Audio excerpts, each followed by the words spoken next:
اردو کور کے معزز دوستوں، میں ہوں ماجد ملک اور آپ تمام دیکھنے اور سننے والوں کو السلام علیکم۔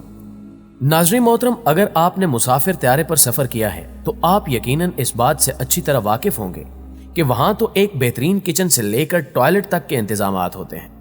یہاں تک کہ اگر پائلٹ کو بھی ٹوائلٹ جانا پڑے تو وہ جہاز کو پائلٹ کے حوالے کر کے یا آٹو پائلٹ موڈ پر لگا کر ٹوائلٹ جا سکتا ہے۔ لیکن سوچئے کہ ایک فائٹر پائلٹ جو کہ ایک جنگی مہم پر ہو، اگر اس دوران پائلٹ کو ٹوائلٹ جانا پڑ جائے تو وہ کیا کرے گا؟ اب ایسا بھی بالکل ممکن نہیں ہے کہ صرف ٹوائلٹ جانے کے لیے وہ کئی ہزار فٹ کی بلندی سے واپس آئے اور ٹوائلٹ جانے کے بعد دوبارہ اڑان بھر لے۔ بعض اوقات تو جنگی مہم کئی گھنٹوں تک لمبی ہو جاتی ہیں، تو ایسے میں یہ تو بالکل بھی ممکن نہیں ہے کہ ایک فائٹر پائلٹ صرف ٹوائلٹ جانے کی خاطر جنگی مہم نہیں چھوڑ سکتا۔ تو ایسے میں آپ کے دماغ میں ایک سوال تو ضرور جنم لیتا ہوگا کہ اگر پائلٹ میدان چھوڑ کر واپس نیچے زمین پر نہیں آ سکتا تو ایسی صورت میں اس کے پاس کیا کوئی دوسرا آپشن موجود ہوتا ہوگا یا نہیں؟ آج کی اس ویڈیو میں ہم آپ کو بتائیں گے کہ اگر دوران فلائٹ پائلٹ کو ٹوائلٹ کی ضرورت محسوس ہو تو وہ کیا کرتا ہے۔ ویڈیو کی تفصیل میں جانے سے قبل آپ سے گزارش ہے کہ آپ اس ویڈیو کو آخر تک ضرور دیکھیے گا، اور اگر آپ کو یہ ویڈیو پسند آئے تو اسے لائک اور سوشل میڈیا پر اپنے دوستوں کے ساتھ شیئر ضرور کیجیے گا۔ تو آئیے چل کر ویڈیو کا آغاز کرتے ہیں۔ ناظرین گرامی، ویسے تو آج کل ایسی ادویات کی کمی نہیں ہے کہ جنہیں کھا کر آپ کو واش روم جانے کی حاجت نہیں رہتی، لیکن جب فائٹر پائلٹ اپنی فضائی حدود کی نگرانی کر رہے ہوتے ہیں تو انہیں کئی گھنٹوں تک اپنے مشنز پر رہنا ہوتا ہے، اور پھر جنگ کی صورتحال میں تو یہ دورانیہ اور بھی بڑھ جاتا ہے۔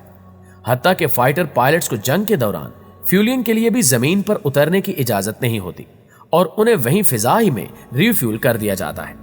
تو ایسی صورت میں فائٹر پائلٹ کو اس بنیادی ضرورت کو پورا کرنے کے لیے کیا کرنا پڑتا ہے؟ کیا فائٹر جیٹ ہی میں ایسا کوئی انتظام موجود ہوتا ہے، یا فائٹر پائلٹ کوئی ایسی میڈیسن استعمال کرتا ہے؟ اب اگر آپ فائٹر جہاز کو دیکھیں تو اس میں مشکل سے ایک پائلٹ کے بیٹھنے کی جگہ ہوتی ہے، اور فائٹر پائلٹ نے جہاز اڑانے سے پہلے اپنے آپ کو ایک خاص فلائنگ سوٹ میں ملبوس کر کے اپنے آپ کو اس قدر ٹائٹ کیا ہوتا ہے کہ وہ تو بمشکل خود کو مڑ کر دیکھ بھی نہیں سکتا۔ ناظرین گرامی، پرانے جنگی جہازوں میں ایک یورین ٹیوب ہوا کرتی تھی جسے وہ اپنی حاجت پوری کر سکتے تھے، جس کے ذریعے یورین کو جہاز سے باہر پھینک دیا جاتا تھا، لیکن یہ طریقہ ہر پائلٹ کے لیے کارگر نہیں تھا۔ اب آپ سوچئے کہ ایک فائٹر پائلٹ 1200 کلومیٹر فی گھنٹہ کی رفتار سے فضا میں جہاز کو اڑا رہا ہے، اور چاہے آپ جہاز کو آٹو پائلٹ پر بھی لگا دیں تو اتنے تیز رفتار جہاز میں بیٹھے آپ کے لیے اس یورین ٹیوب کو اپنی ٹھیک جگہ پر فکس کرنا بھی بے حد مشکل ہوگا۔ اسی مشکل کو مد نظر رکھتے ہوئے پھر پینل بیگ متعارف کروائے گئے۔ یہ ایک خاص قسم کا سیل پیک پلاسٹک بیگ ہوتا تھا جس میں موجود ایک خاص پاؤڈر یورین کو ایک جیل میں تبدیل کر دیتا تھا۔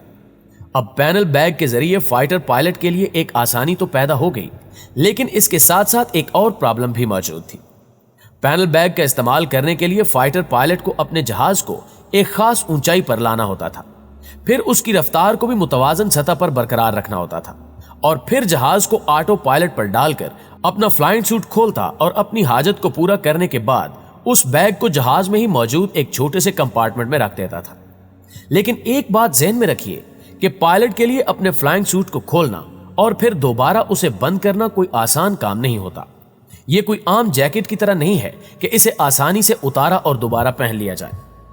اور اگر ایک پل کے لیے مان بھی لیا جائے کہ یہ کام ایک فائٹر پائلٹ کے لیے کافی آسان ہے، لیکن وہ بھی اس شرط پر کہ فائٹر پائلٹ کسی جنگی مہم پر نہ ہو بلکہ ایک روٹین کی پرواز پر ہو۔ اگر فائٹر پائلٹ وار مشن پر ہے تو وہ ہرگز اپنے جہاز کو آٹو پائلٹ موڈ پر نہیں لگا سکتا، اور نہ ہی یہ سب کام کرنے کے لیے کسی فائٹر پائلٹ کو غفلت برتنے کی اجازت ہوتی ہے۔ دوستو، اس مسئلے کو کم یا حل کرنے کے لیے فائٹر پائلٹس کے لیے ڈائپر اور ایک خاص ڈیوائس متعارف کروائی گئی جسے AMX-DMAX کہا جاتا ہے۔ اس کی سب سے بڑی خوبی یہ ہے کہ حاجت پوری کرنے کے لیے پائلٹ کو اپنا فلائنگ سوٹ نہیں کھولنا پڑتا، یہاں تک کہ پائلٹ جنگ کے دوران بھی اپنی اس حاجت کو آسانی سے پورا کر سکتا ہے۔ اس ڈیوائس کو پائلٹ کو اپنے فلائنگ سوٹ کے اندر پہننا ہوتا ہے۔ میل فائٹر کے لیے اس ڈیوائس کے آخر پر ایک کپ لگا ہوتا ہے، جبکہ فیمیل پائلٹ کے لیے ایک پیڈ لگایا جاتا ہے۔ فائٹر پائلٹ AMX-DMAX کو پہننے کے بعد انڈر گارمنٹس پہن لیتے ہیں، اور پھر ان کی لگی ہوئی ٹیوب کو باہر نکال لیا جاتا ہے۔